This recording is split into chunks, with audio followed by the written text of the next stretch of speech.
ఆహారము లేదని చింతయేలను, వస్త్రములు లేవని దిగులు ఏలను. ఆకాశ పక్షులను చూడుడి చూడుడి, విత్తవు కోయవు పంటను కూర్చుకోనవు. ఆకాశ పక్షులను చూడుడి చూడుడి, విత్తవు కోయవు పంటను కూర్చుకోనవు. ఆయనే వాటిని పోషించుచున్నాడు, ఆయనే వాటిని పోషించుచున్నాడు.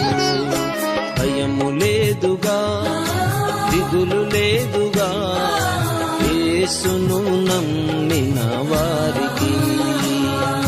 భయము లేదుగా, దిగులు లేదుగా, యేసును